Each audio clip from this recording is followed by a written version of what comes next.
And I constantly had people coming and being like, can I look at it? Like, I want to see what it's like. I want a tiny house myself, but I've never been in one. Hello everyone, my name is Dr. Dylan Callier. I'm a physical therapist and welcome to the New Medical Nomads podcast, where I get to document my journey as a medical traveler, as well as interview other experts within the traveling field. Now, the rules for the traveling game are constantly changing, so anything you hear on this show should be for entertainment purposes only. This is not legal, financial, or medical advice. Enjoy the show and safe travels.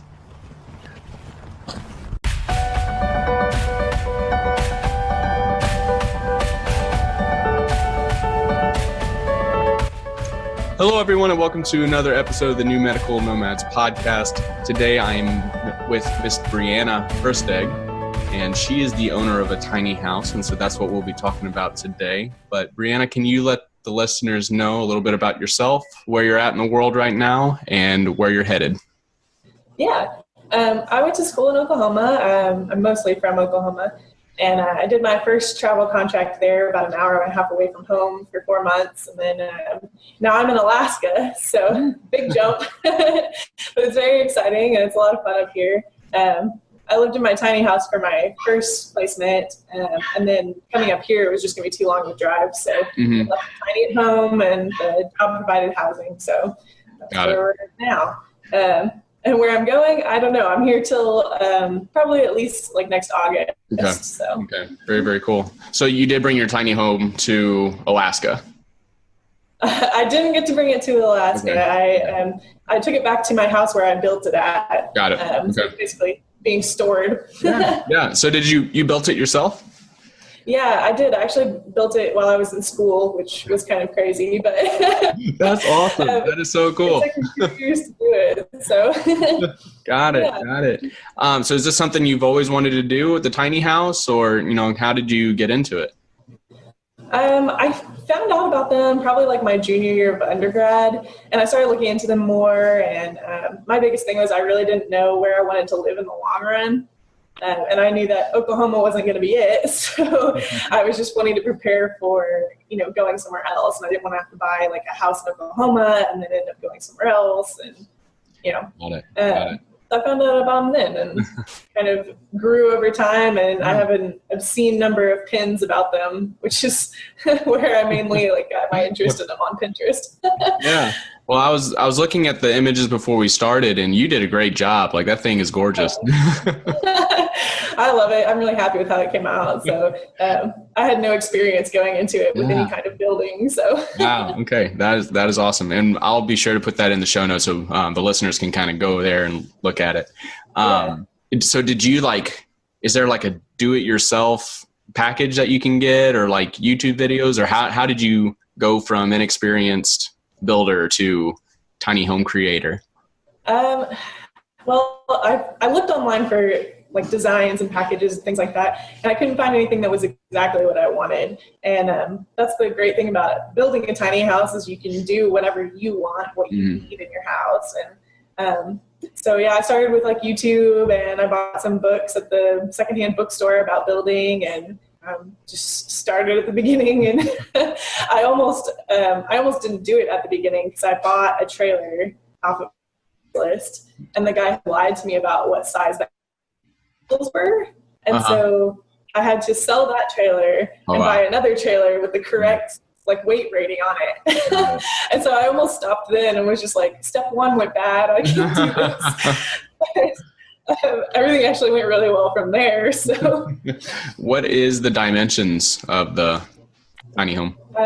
So mine is 20 feet long by 8 feet wide, and it's about 13 feet tall, which is the road legal limits. So it's a little easier to transport. Okay. Got it.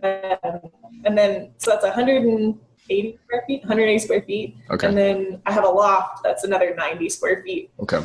Got it. And then what do you use to tow that thing?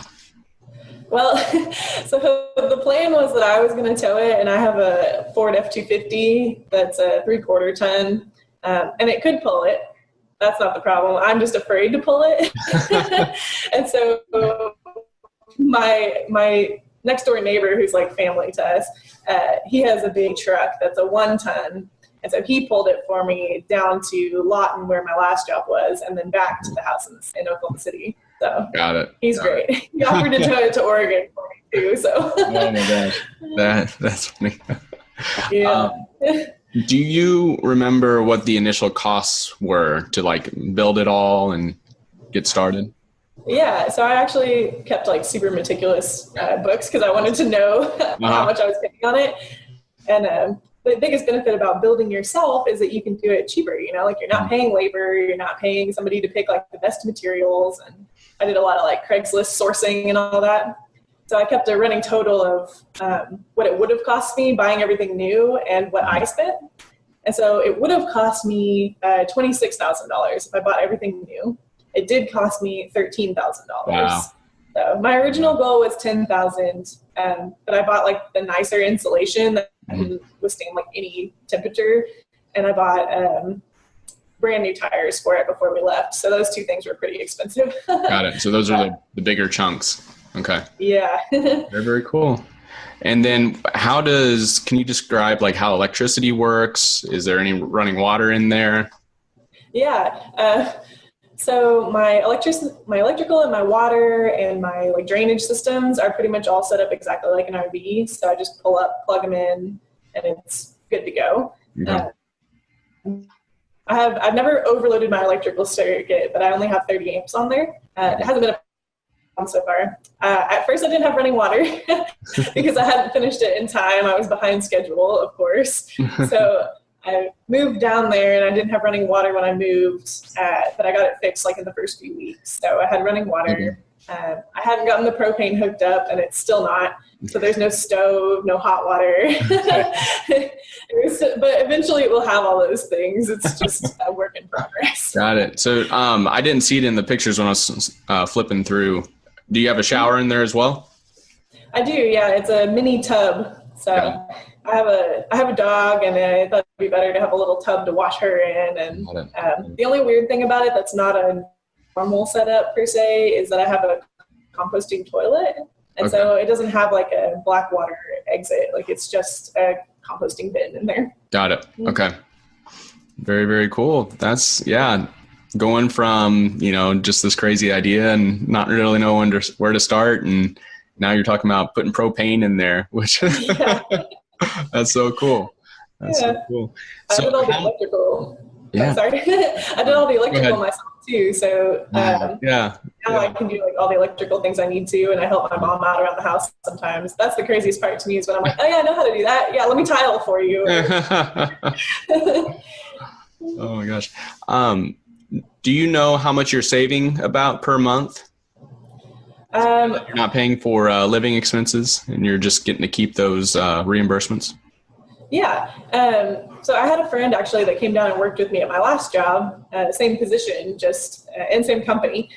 So we knew like all of each other's stuff. And she lived in a regular apartment. She was paying, I think it was $1,200 a month for her apartment, and I was paying $310 for my rent. And then my electrical only came out to like $35 a month. Okay. So I was paying like $700 less at least. Yeah. And it was pretty amazing. The RV park that I was at, that guy was super nice. He always came up and talked to me and like told me stuff. And close to the end, he came up and said, like, I just want to tell you, your like insulation must be amazing or something because you're saving so much on your electrical. I was like, well, like how much? Like, how are you comparing? And so he said some of the RVs in there were paying between $100 and $300 a month for electrical, and this was like the end of the summer, and I was paying that $35 a month. So it's pretty much worth it that I did the insulation after all. Got it. Now, do you have a refrigerator in there, a freezer? What other components do you have? Yeah, I have an RV refrigerator. Eventually, I want to get a stand-up freezer because the freezer in the RV one is like this big. Okay. It's a pretty tiny box for a freezer. And I don't really cook, so it's not a problem. But my boyfriend is a big cook. And so he moves in with me. We'll probably have to up to a nice freezer. But, and then I have a stove. It's a mini stove and oven, and the oven's like that big. Okay. It fits like all your basics. So. Okay. So maybe not Thanksgiving dinner, but pretty close to everything but. Yeah. Takes a little more planning than previous. Got it. What has been an unexpected benefit of you traveling in your tiny home? And then what has been an unexpected challenge? Yeah. I think the biggest benefit for me was just coming home and it being my home. Like with downsizing, you get rid of all the things you don't really need and you keep like the best stuff. And so when you come home, it's like you're surrounded by just the best stuff and you're like, this is my things. And especially like my bed and, like my coffee maker and things like that. Like, it's just really nice to come home and feel like it's your normal place instead of somewhere totally different. Mm-hmm. Yeah. And then a challenge, I'd say with the tiny house, it was figuring out security and like insurance options. I was constantly like worried about it. And I finally got a little super creepy camera that I can move on my phone like, during the day. And I have I have a dog, so I like to check in on her and I like creepy camera. Okay. So the camera is inside, not pointed outside? Yeah, it's just inside. And eventually I want to get an outdoor one too, but okay. The cheap option was an indoor one. Mm-hmm. So can you see the whole house with one camera? Got it. Can you talk a little bit more about the insurance? Who did you check out? Who did you end up going with? Is it like a standard vehicle insurance? Is that more of a home ownership type thing? Yeah, so tiny houses are kind of weird because they aren't really recognized yet in most areas. There is one insurance company that specifically insures tiny houses, and I honestly haven't done anything about it yet, so it's on my list. But for the time being, I had it covered under renter's insurance, just as an RV in the park. And then when you're driving, you have to make sure it's covered under your insurance policy as a towing load. But it like changes when you move it versus when you're sitting still. Got it. Okay. What has been your favorite travel story so far? That's a hard one because I haven't had like super eventful things yet. But probably my favorite, just when I told my recruiter, the one that I was working with my first contract, I told her about my tiny house. She got so excited. She was like, I watched that show. It's so great. She was like, I'm going to put it on your resume. And like, talk you up and down. Like, she built a tiny house. She could do anything. And it was just like the sweetest thing that I was like, you're great. So when you go to these new places and you're working and, you're making friends and you tell them that you have a tiny house, what's their reaction to that? Most people are like, oh my gosh, I've never seen one of those in person, or, like, how does it work? Or a lot of people are like, how can you do that? It's so tiny. And then I get the rare person that's like, what's a tiny house? Don't worry about it. That's a fun story. Go watch HGTV. Yeah, exactly. That has made it so much easier because before that, nobody knew what I was talking about. Yeah. And at least now, like, most people are like, oh, like that TV show? And I'm like, yes. Now, were you introduced to it by that TV show, or had you heard about them before that? Before that. It was like, I had it in my mind like 3 years before that. Wow. That's awesome. Is that just kind of one of the things you stumbled on and you're just, searching the web, typical Wikipedia hole that everybody falls down? Or did somebody else like have one and you're like, oh, I think you could do that? Yeah, I didn't know anybody that had one at the time. I didn't even really know it was such a big thing. But I'm looking more into like sustainable living and that kind of thing. Because down the road, I want to do like a little mini farm and like have animals and that kind of thing. As well as, my options for moving places, because I didn't even know what state I wanted to be in. So like I knew like, oh, I want to go to California and I'm going to go to this place and live there. Yeah. I really still have no idea where I fit in most. So it's a really good way. It was like a good way for me to figure out, without being settled in one place. Got it. Now, have you had any learning experiences that have happened since you've owned the tiny home? Something doesn't work yet and you have to fix it on the fly, or I guess you weren't, you had your friend kind of driving down the road with it, but any stories like that? Yeah. It went well down the road. There was one part that we were going over some bumps. Oklahoma has terrible roads. And we were going over some bumps and my mom was driving behind us and said that the tires actually cleared the road. Like it was like bouncing off the ground. And I was like, thank goodness I wasn't following it because I would have freaked out. But that was been good. The biggest problem with it has been that I built some stairs to get up to my loft instead of like a ladder. And I built them kind of last minute, like kind of in a rush. Like I need a way to get up to the loft. And so like a lot of thought went into the design of it, but I didn't have time to like alter it after I built. And so my like steps are really steep. And sometimes it's really hard to get up and down it. And my poor dog can't figure it out at all. So you just like push her up the steps. That's been one of the harder things, but got it. That and just having constant fraud. That is funny. Let's see. When you're finding a place to stay and you're looking at those RV parks, how hard is it to, get your tiny home in there? And then how hard is it to find an RV park around the area that you're working? Yeah. So I've done a ton of research on that, and I expected it to be really hard just because tiny houses are, like I said, not really understood yet. And so a lot of RV parks seem like they're wary of like, I don't know what that is, and it's not certified. And but I actually had really good luck with it. And 5 out of the 7 places at my first position, there were 7 RV parks in the area, and 5 of them said, yeah, no problem. Like, we'll take a tiny house. And so that was really cool. And then I was looking in Oregon for my last job placement, which turned out to be Alaska. But I was looking in Oregon, and I had like 4 or 5 different job leads that didn't end up panning out, but I had called RV parks in the area, and all of them said that they were open to it. Half of them I had to explain what a tiny house was, but after I explained it and like told them it had the same hookups and all that, they were like, yeah, sure, why not? So that was pretty fortunate. And they were all within like 30 minutes of the place. I think there was only one city that was like in way East Oregon that didn't have any RV parks anywhere near it, but it also didn't have like a Walmart or Starbucks or like any of the big chain brands. So it was a pretty small town. Got it. Are there any books or podcasts or personalities that you follow? And this can be related to the tiny house or travel or just your own personal interests. Yeah.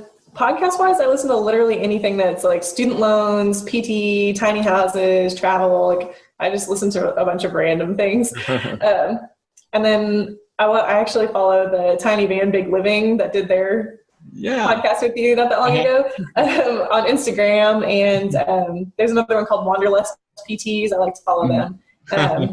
But the best overall two that I've found were on Facebook for tiny houses. It's Tiny House People. And there's like 12,000 members. And of course, not everyone has a tiny house, but they were a great resource while I was building too, because I would ask like all kinds of crazy questions. It's stupid, but how do I do this thing that I can't find on the internet? And that was Tiny House People? Tiny House People, yeah. And they're super cool, like people that post on all the time. Okay. And then I really like Laura Latimer, the Nomadic Hair, her posts. I follow like all of these too. Oh yeah, she's great. Yeah. Got it. Very cool. Well, if there was anybody kind of sitting on the fence about whether or not they should just go ahead and build their own tiny home or maybe purchase it, but they weren't quite sure if it was the right move, what would you tell them? It's hard because I didn't build my tiny house with traveling in mind. Okay. And so it's really not like the ideal thing for travel unless you plan to do it after you're done traveling. So like for me, I want to go park it on land somewhere and then live in it while I build like my big house, like my dream house. So for me, it's not just the travel part of it. If it had been, I probably would have gone with an RV just for ease of transport. But I really love it. And just the having your own home, whether it's an RV or a tiny house, makes a huge difference for me and my dog. I feel like my dog is much happier with her constant living situation than moving around. That's true. I didn't even think about that with pets and how hard that would be just go to a new place like all the time. I'm sure, they'd much rather live in somewhere that familiar scent and running around and it's their place and they have a little den hidden in the corner somewhere. Yeah, so that's a big worry for a lot of people. But if you really get them out and you exercise with them a lot, like my dog and I walk twice a day and we run together sometimes, and she did really well with that. She was fine with the smaller space. She actually got more cuddly being in that small space because she was like, okay, well, I want to be on the couch too, so I'm gonna have to be close to you. And she's a medium-sized dog, so it's not like she was a little dog that doesn't need space or. Okay, what kind of dog is it? She's a terrier mix, but she's got this crazy wiry face. There is a person that lives in a tiny house that has a Great Dane, so it's not undoable even with giant animals. Yeah, those are huge dogs. Yeah, fortunately they're really lazy though. So. Got it. Well, is there anything else that you wanted to talk about or tell the listeners today? The only other thing that I'd like consider, and I wrote this in, I did a blog post for new grad physical therapy on tiny houses, and I talked about in there how the biggest difficulty with the tiny house and travel specifically is moving it. If you're willing to do it yourself and not afraid of it, it's not so bad, but like it was kind of shocking to me the price to move my house across country would be like $3,000 to $4,000 for one move. So that part of it is, you definitely have to take it into consideration as, am I going to be able to pull it myself, or do I have to be prepared to shell out money for it? Yeah. Okay. But overall, I really, really love it. And the tiny space, like after a month, became like completely normal. Actually, it felt really big to me after a while. And I constantly had people coming and being like, can I look at it? Like, I want to see what it's like. I want a tiny house myself, but I've never been in one. So that part's really fun, like answering questions for people. And you ever have like an open house? Like when you're working at the new place, you just drive it up and everybody, goes inside and takes a look? I think I will in the future. I did when I was home and I built it. Like all my school friends came, and my neighbors, of course, were all really curious and all that.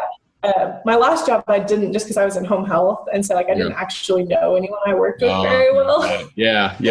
So they knew I lived in a tiny house, but it's not like we were like buddies and went and hung out. So okay. All right.